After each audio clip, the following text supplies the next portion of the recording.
shooting palm facing the goal and finishing the stroke on the shot line without compromising any other part of the shot form. That principle overrides everything regarding the shooting elbow. Why hand position in the shot pocket is important. When you set the ball in the waiter position, you can observe your shooting hand position.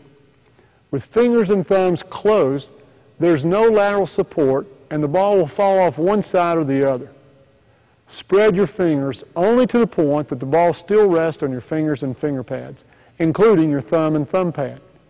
If you spread the thumb too far, you'll feel the ball leaving your thumb pad and maybe even your finger pad. Don't jack the ball up with your thumb. You'll lose lateral control. The purpose of your little finger and thumb is to keep the ball from falling side to side.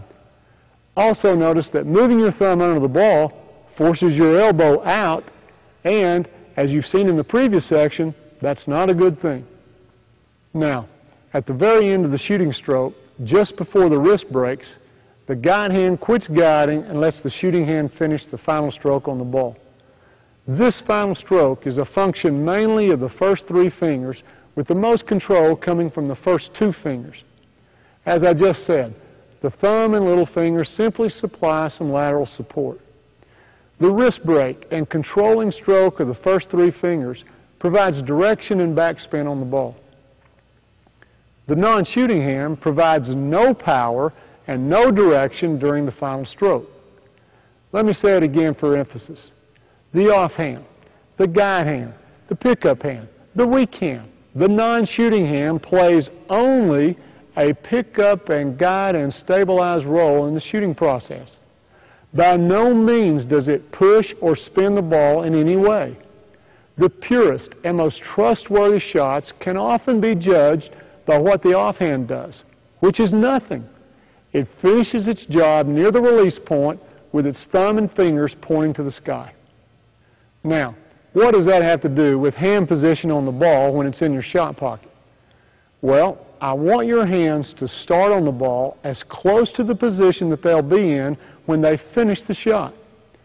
The fewer hand adjustments on the way up, the greater your accuracy will be. So, the shooting hand starts with the palm facing the goal, strokes the ball with the palm facing the goal, and finishes facing the ground. If we could stand still only a few feet from the goal, then we wouldn't need the non-shooting hand. We could simply set the ball in the waiter position and lift up and out with a pure stroke to the goal. But that's not the game of basketball. In order to move, catch, and jump, the other hand must help pick up the ball, hold it securely on your way up, and know when to let go. Again, what does this have to do with hand position? Well, I just said that I want your hands to start on the ball in the same position that they'll be in when you finish your shot. When you finish your shot, the guide hand will be on the side of the ball as the ball slides by on its way to the goal. So I want the non-shooting hand to be as close to the side as possible when the ball is set in the shot pocket. But with the shooting hand behind the ball, the offhand must keep the ball from falling to the ground while at the same time provide pressure to keep the ball trapped against your shooting hand. This is accomplished by applying pressure to the ball primarily from the tips of the ring and the little finger. As the ball goes up the shot line, the pressure from the fingertips can be released and the non-shooting hand can take on a relaxed guiding role that is relinquished at the top of the shot. If done incorrectly, the weak hand can screw up even the best of shots. Your weak hand should be called anything except weak because it does 4 important things related to your shot. Its only responsibilities are: it traps the pass or picks up the ball off the dribble, it guides and steadies the ball from the shot pocket up the shot line to the release point, it forms half of your shooting sights on the goal, and when held extended, it counters the twisting motion from the shooting stroke. Why the up-and-out shooting motion is important. Your arms can provide some of the power to get the ball to the goal. Your wrist and fingers alone can provide about 2 feet of distance. Your arms, wrist, and fingers together can provide 10 feet or more. However, they shouldn't have to. Their primary function is to guide the ball and apply the finishing touch needed to make the ball drop into the hole. In other words, your hands and arms should provide accuracy, not distance. The more power you force your arms, wrists, and fingers to provide, the less ability they will have to do their primary function, which is guide the ball and provide all the fine motor control needed to be a great shooter. Well, if your arms are not going to provide most of the power, then you must recruit it from your legs and the core of your body. That power starts from the ground and travels straight up your body as you jump. The best shot form makes the most efficient use of that vertical power as possible. The more efficient you are, the less work your arms have to do, freeing your hands to concentrate on making the shot.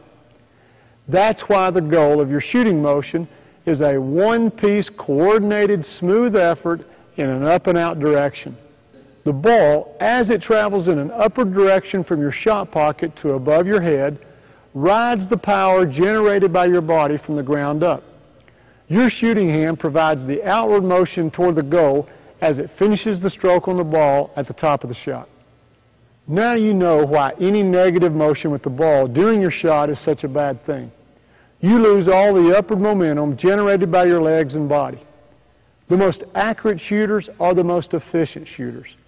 Their shot motion takes maximum advantage of every bit of their vertical momentum, freeing their mind and hands to concentrate on finishing the shot. Armed with this knowledge of your vertical power wave, you can see why dipping the ball below your shot pocket before you shoot is a bad thing. You've got the ball going down while your power wave is going up.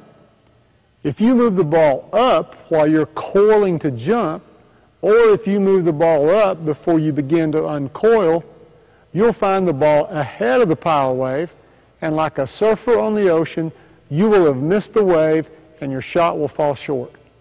By the way, when a shooter's head snaps backwards at the point of release, it's a sign that he or she has missed the power wave generated by their legs. It means their timing is behind and they're struggling to make up for the loss of power at the last moment. Why you should catch the goal between your forearms on your way up. Because halfway up the shot motion, when the ball passes in front of your face, you'll have your first chance to locate the goal.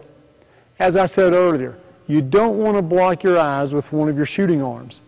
But more importantly, if you're conscious of locating the goal between your arms as soon as you can, it forces you to be square to the goal. It's almost impossible for you to not be exercising the correct shot form. It's almost impossible to be off balance. Even so, let's consider someone like Michael Jordan, who could shoot accurately while off balance.